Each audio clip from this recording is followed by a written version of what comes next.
Ini soal yang pertama ya, silakan dibaca sama di komen ya jawaban kalian di kolom komentar.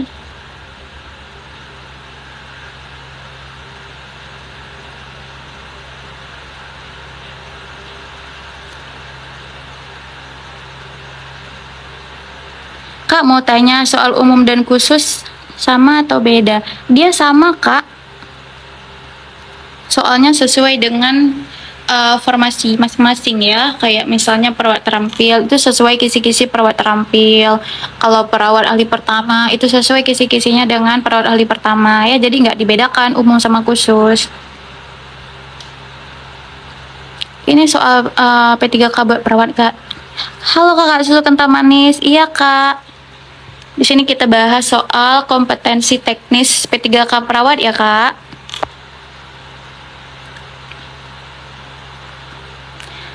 Kakak Astri Siti, terima kasih mawarnya. Kakak Yulita dapat lope-lope. Terima kasih lope-lope. Kakak Tantania, terima kasih. Aku bahas ya guys. Ini udah ada yang komen bahas, Kak ngadain bimbel nggak? Aku ada rekomen bimbel guys. Nanti aku bahas ya.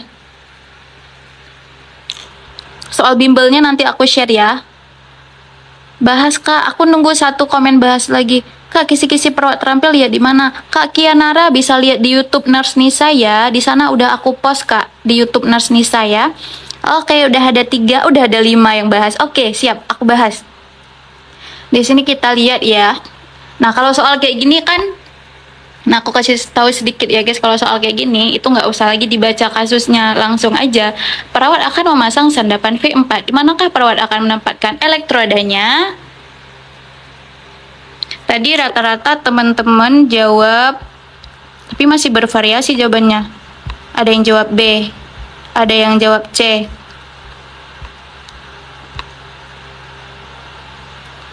Ada yang jawab apa nih? D juga. V4 ya. Jadi jawaban yang benar itu adalah, selamat buat teman-teman yang jawab B ya. Di interkostal kelima garis mid clavikula kiri. Kok geser dia?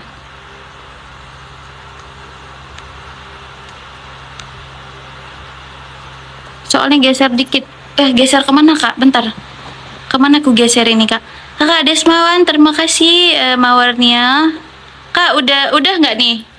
Udah pas nggak nih posisinya? Iya, benar sekali Kakak. Di sela iga kelima ya, mid clavikula kiri. Jadi jawabannya itu adalah yang opsi B ya. Ini penjelasannya, guys. Nah, jadi untuk V1 itu dia letaknya di ICS keempat kanan ya, di ICS keempat kanan, sternum kanan.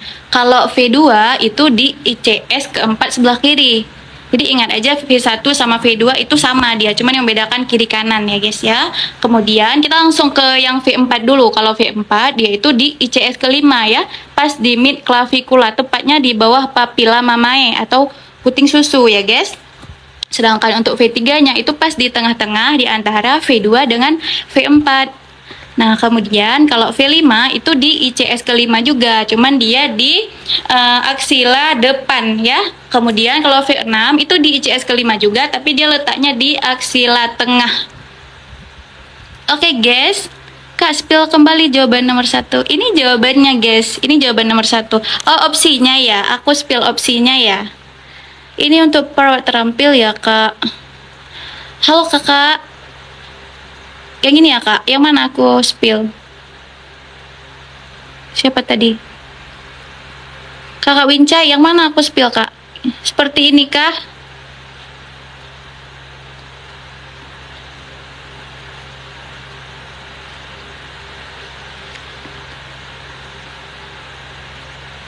Jadi soalnya aku mix ya guys. Jadi ada soal yang untuk perawat terampil, ada juga untuk perawat ahli pertama. Kalau soal kayak gini ini kan mudah kan? Ini kisi-kisi soal perawat terampil. Oke, sudah guys. Ada yang mau didiskusikan? Apoteker ada nggak, Kak? Halo Kakak Ari, aku cuma bahas soal perawat, Kakak. Kalau bidan ada temen aku, kalau apoteker belum ada. Kak, ulang penjelasan. Aku ulang lagi ya. Jadi kalau V1 itu di ICS keempat ya guys, di sebelah kanan. Kalian ingatnya gitu urutannya di kanan ICS keempat. Kalau V2 itu di ICS interkostal ya, ICS tuh ya di interkostal sebelah kiri. Dia sejajar tuh V1 sama V2, cuman bedanya V1 sebelah kanan, V2 sebelah kiri. Terus kalian ingatnya V4, V4 tuh di ICS kelima ya, tepatnya di mid clavicula ya, pas di papila mamae ya, pas di puting susu. Terus untuk V3-nya itu di tengah-tengah antara V2 dengan V4. Kalau V5 itu di ICS kelima tapi di aksila depan ya. Kalau V6 ICS kelima juga tapi di aksila tengah. Oke guys, aku lanjut ya guys. Bidan boleh minta spill temannya Kak.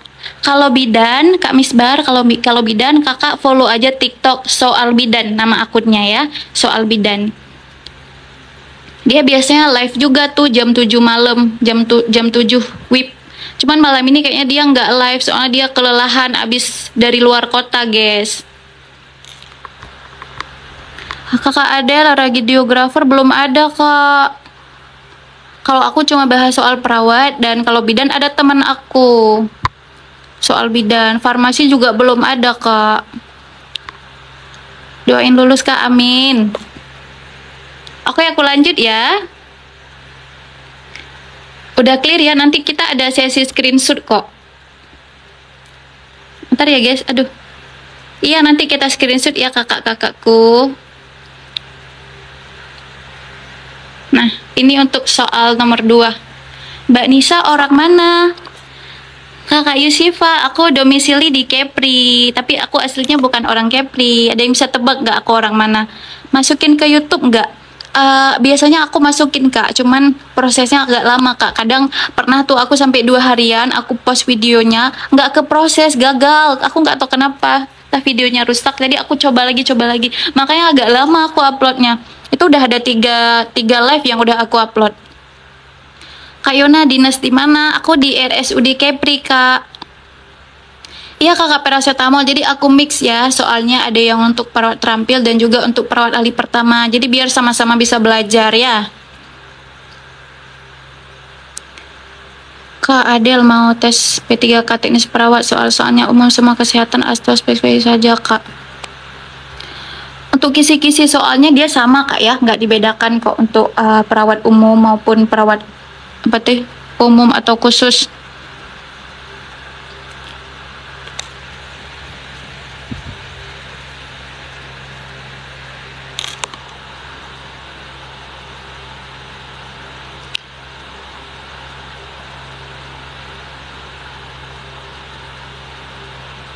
Ini teman-teman masih bervariasi ya jawabannya. Bervariasi.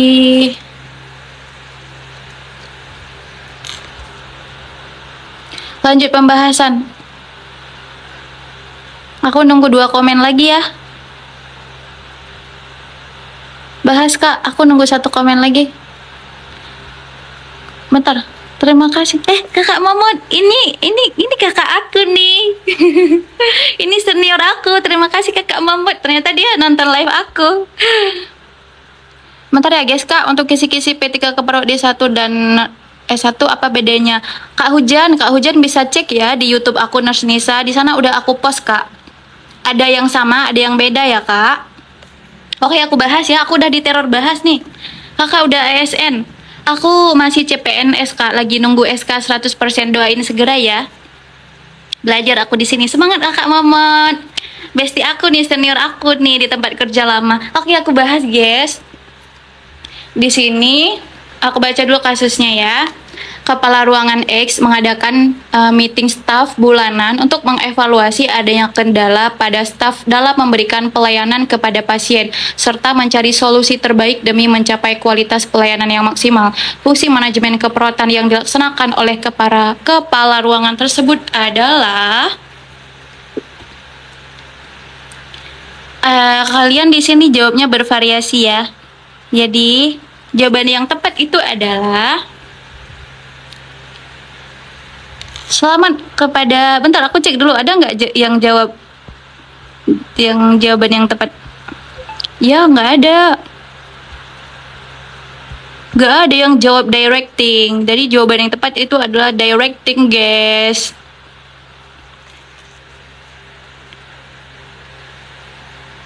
Ini dia pembahasannya.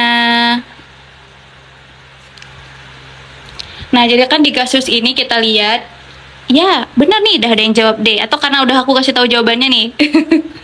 Jadi, oke bentar, di kasus kita lihat di sini kan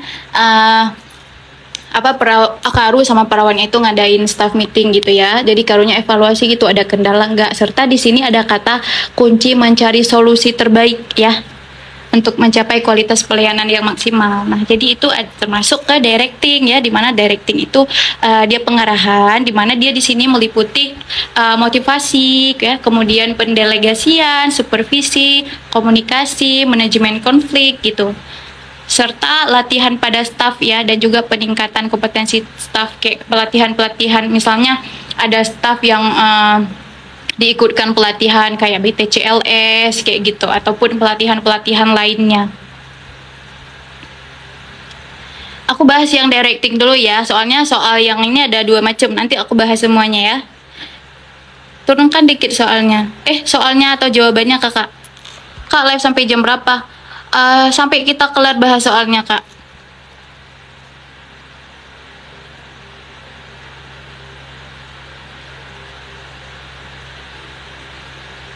Nah, ini aku nggak tahu kenapa ini yang soal nomor 3, guys. Ini soal nomor 3, itu opsi jawabannya di atas, pertanyaannya di bawah. Perasaan tadi dia di bawah, aku nggak tahu kenapa error. Nggak apa-apa ya guys, aku nggak bisa scroll lagi ke bawah karena nanti kelihatan jawabannya. Kakak Ika, malam ini aku nyiapin 7 soal ya kak.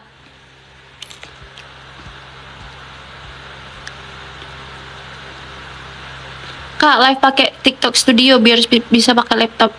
Oh iya ya, aku belum nyoba sih. Nanti ya aku coba kakak Rugia. Terima kasih infonya. Ayo teman-teman silakan dia jawab dulu. Ada yang jawab C, ada yang jawab E. Aku nggak tahu kenapa bisa kayak gini ya guys. Opsinya kenapa bisa di atas, pertanyaannya di bawah. Nggak apa-apa lah ya. Rugi ya kak, bukan rugi. Aku nyebutnya Ryu. Oh ya, Ryuga.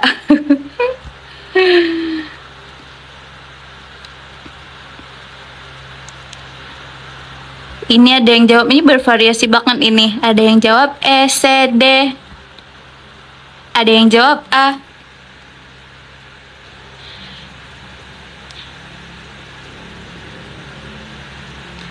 Ayo silakan dijawab.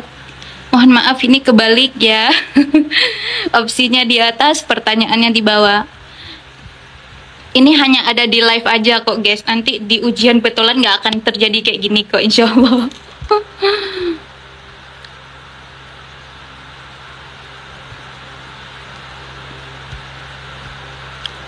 Bahas controlling, kakak Yakub. Jawab kak. Bahas. Oke, udah ada 3 yang komen bahas, aku bahas. Selamat kepada kakak Yakub tadi ya yang jawab controlling, dan juga teman-teman yang lain jawabannya itu adalah yang E ya, controlling. Nah, jadi di sini kita lihat kasusnya ya.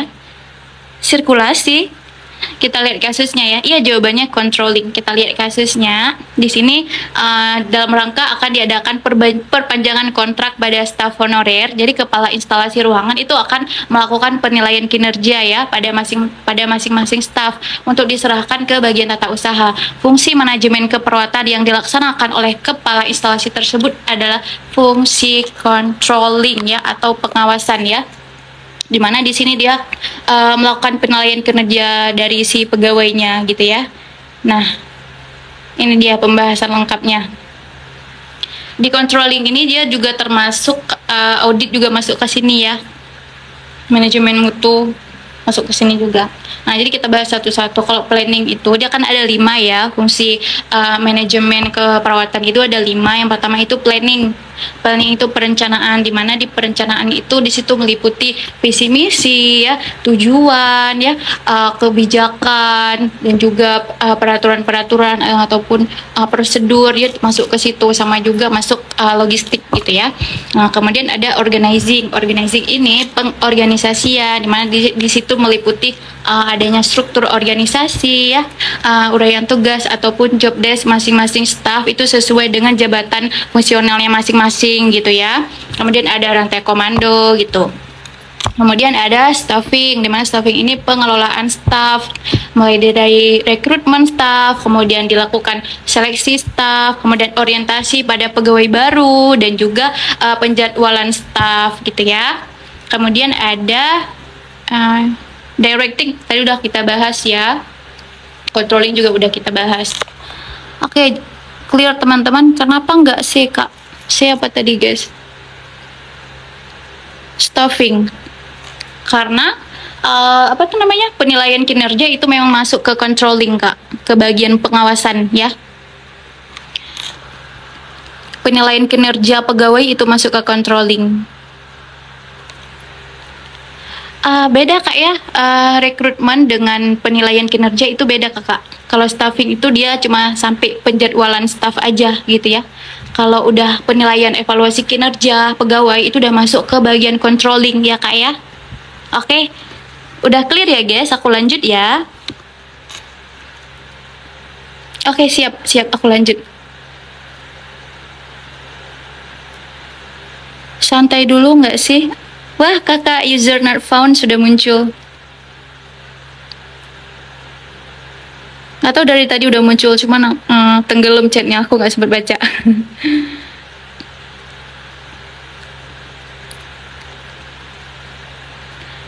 Jadi ini aku banyak bahas ini ya, soal manajemen, karena kemarin ada teman-teman yang meminta dibahas soal manajemen ya. Karena manajemen belum pernah aku bahas sama sekali. Year 1, terima aja kalau salah. Iya, sekarang kan kita masih belajar bahas soal gitu, jadi nggak apa-apa salah. Cuma nanti pas ujian aku doain teman-teman nggak ada yang salah ya. Kalaupun ada yang salah itu minim banget ya salahnya. Pokoknya doa terbaik dari aku untuk kalian semua ya. Pokoknya tahun depan kita harus udah sama-sama ambil SK ya.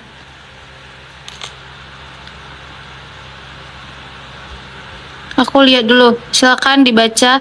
Kakak Zanara, terima kasih mawarnya. B.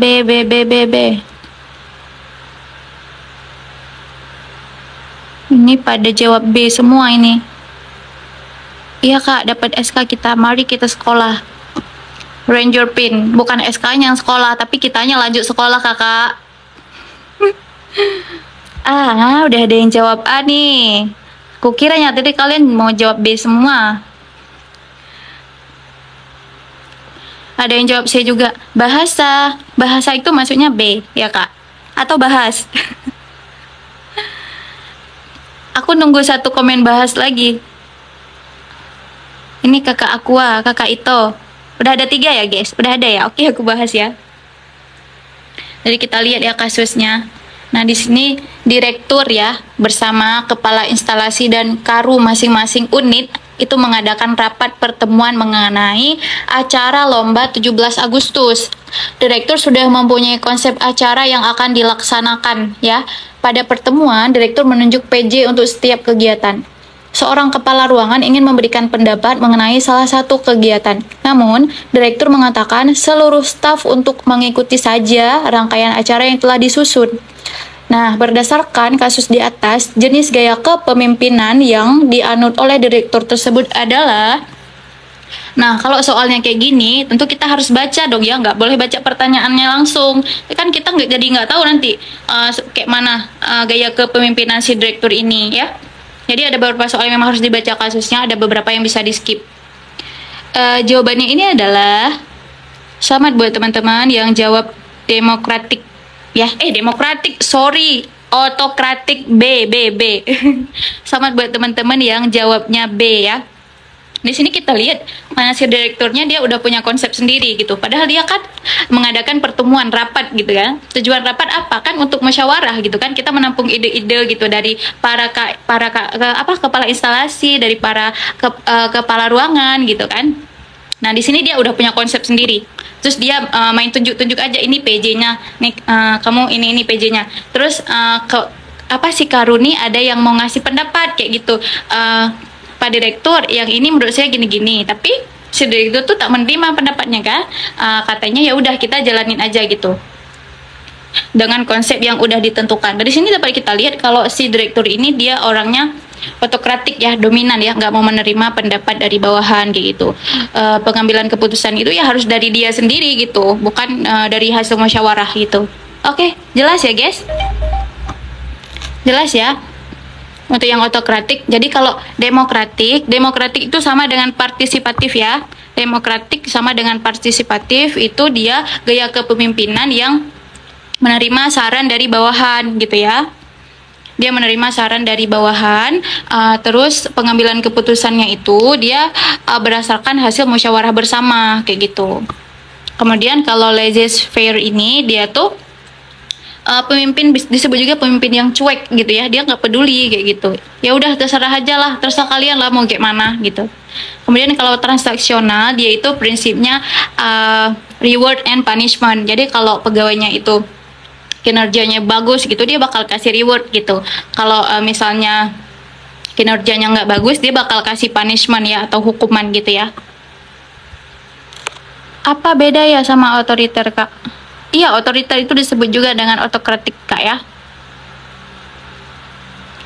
Apa ini? Buru-buru banget kak, santai aja kali biar semua paham. Manajemen kultural. Maksudnya kak soal ini, soal manajemen sosiokultural wawancara gitu. Aku belum ada bahas sih kak. Nantilah kak ya. Ini sekarang aku masih fokus bahas soal tentang kompetensi teknis perawat dulu. Oke, guys, udah clear belum? Yang tentang gaya kepemimpinan. Jadi ini jawabannya otokratik ya. Dia otokratik itu sama ya dengan otoriter. Bossy. Guys, aku lanjut kah? Sudah clear kah? Kok ini nggak ada komentar apa-apa guys? Ya ampun, aku yang lupa scroll, ya ampun.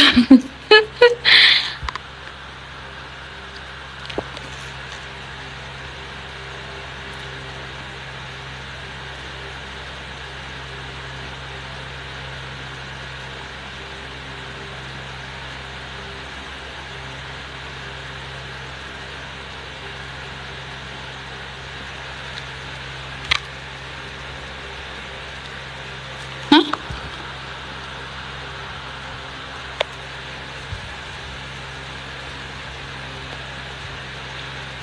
Guys, ini soal nomor 5.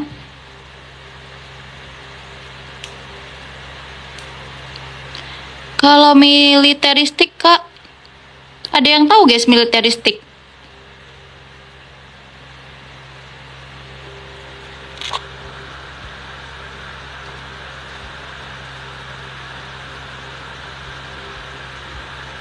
Aku nggak pernah baca sih yang militeristik, guys. Kalau kalian ada yang tahu, komen ya. Ini ada yang nanya kalau militeristik itu kayak mana. Kak, lihat pembahasannya. Kakak Yulita, nanti kita ada sesi screenshot ya, Kak. Nanti ya, setelah kita bahas semua, nanti kita ada sesi screenshot. Jangan sekarang, nanti rekan-rekan demo.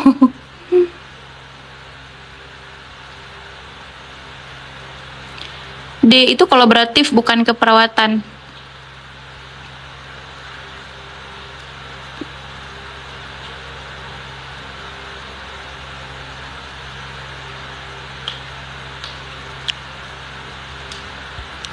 Halo kakak Levi, hati-hati ya baca soal kak.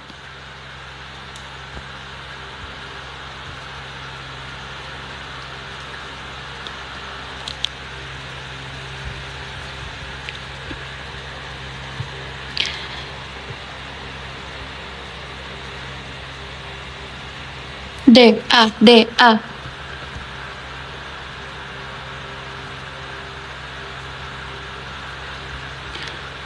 Halo kakak, siapa yang nanya kak? Ini untuk soal UKOM kah? Ah, dia itu soal-soal kayak SKB, soal-soal P3 keperawat itu memang mirip-mirip dengan soal UKOM kakak. Namanya juga soal kompetensi, ya kan?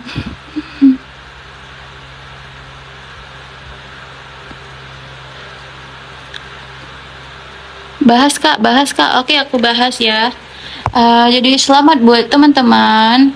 Kalau memberikan oksitosin bukannya wewenang dokter ya kak. Selamat buat teman-teman yang menjawab D. Jadi jawaban yang benar itu adalah D.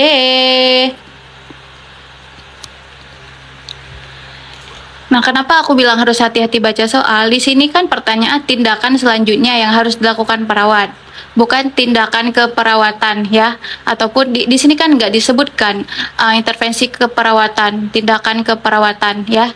Nah, jadi kalau nggak ada keterangan apa-apa, itu boleh tindakan mandiri ataupun tindakan kolaboratif ya kak. Nah, jadi benar ya jawabannya itu adalah D ya. Dimana apa tuh namanya peregangan ini ya. Peregangan tali pusat terkendali.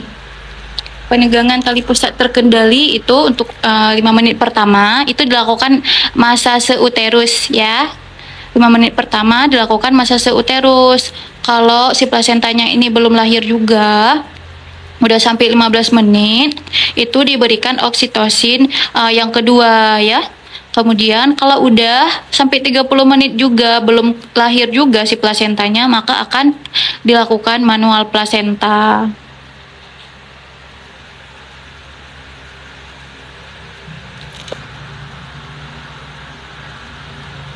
Oke, clear ya guys. Bidankah? Ini bukan bidankah, dia soalnya hampir sama juga kayak soal kebidanan. Ini soal keperawatan maternitas.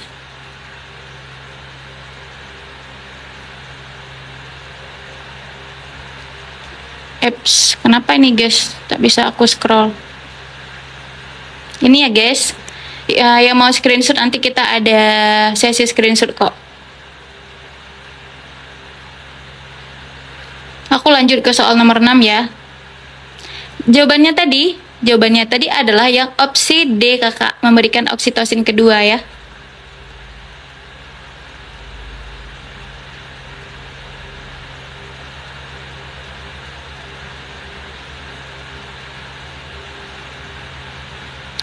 Sorry guys, ini kenapa nggak bisa aku scroll nih?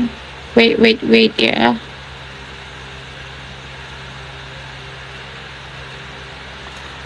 Nah, ini untuk soal yang ke-6. Silakan dibaca dan di komen jawabannya ya.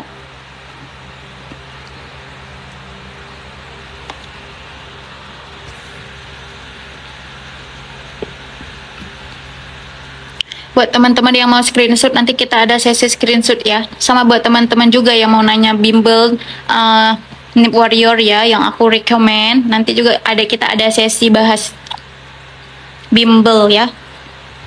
Nanti aku share kontaknya, kalian bisa kontak ke situ. Sama yang mau lihat kisi-kisinya juga nanti kalian bisa lihat di YouTube Nurse Nisa.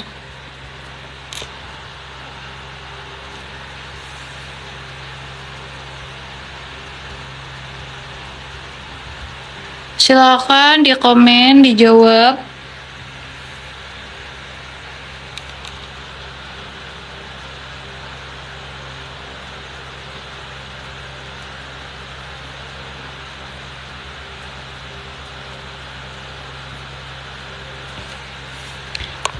Kak, soal-soal tentang komunitas dong, kalau ada soal komunitas sudah pernah aku bahas dan udah pernah aku post juga di YouTube aku ya Kak, di YouTube Nurse Nisa.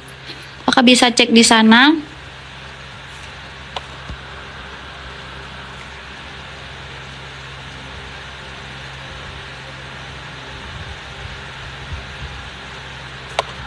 Silakan dijawab dulu guys.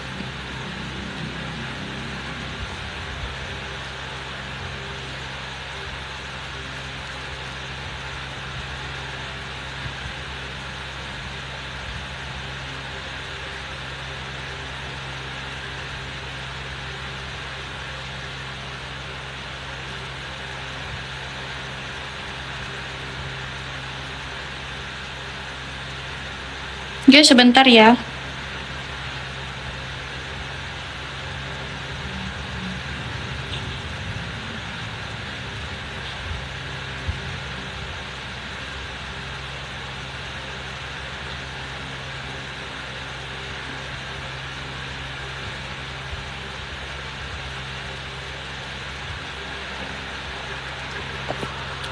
Oke, aku bahas ya guys. Wah, aku udah di demo nih, udah di demo lama kali kak. Oke, aku bahas. Nah, jadi di sini perempuan berusia 25 tahun ya datang dengan keluhan mules-mules ya, sama keluar air-air. Jadi perawat akan melakukan pemeriksaan Leupolz pada pasien. Pemeriksaan Leupolz ketiga bertujuan untuk selamat buat teman-teman yang jawab ya. Jawabannya itu adalah ya, mengetahui. Aku salah bikin opsi nih. Jawabannya mengetahui presentasi terbawah janin ya, kepala atau bokong. Nah, jadi kalau yang pertama itu untuk mengetahui usia kehamilan ya, dari kita mengukur fundus uteri si pasien ya. Kemudian kalau Leupolz kedua itu untuk mengetahui letak punggung janin, apakah puka, apakah puki. Kalau Leupolz ketiga untuk mengetahui presentasi terbawah janin ya, apa itu kepala ataupun bokong ya. Kalau Leupolz keempat itu untuk mengetahui udah masuk ke PAP belum nih. Oke, clear ya guys? Yeay, yes. Sudah clear ya, aku lanjut ya.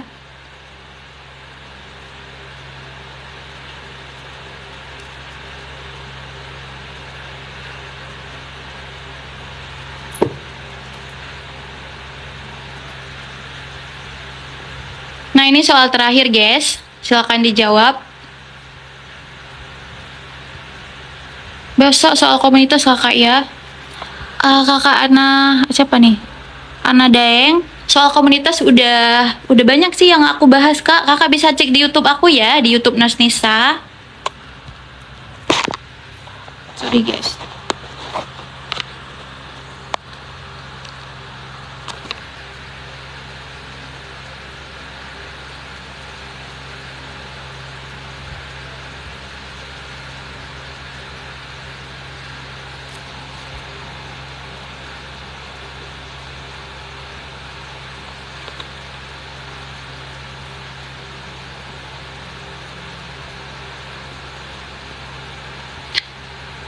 Terima kasih kakak mawar-mawarnya.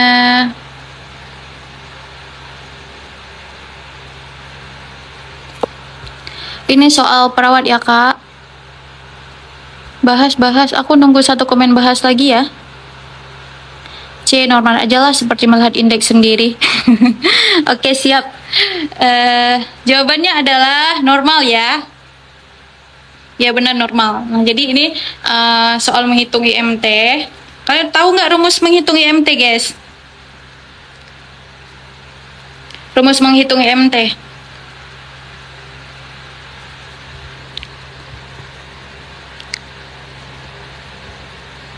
Nah, jadi di soal ini dia udah ditentukan ya, IMT-nya itu 22,5. Kalau belum ditentukan, kita harus cari dulu ya. Itu berat badan dalam kilo. Alhamdulillah betul kembali. Berat badan ya per tinggi badan. Tinggi badannya itu dalam meter kuadrat ya.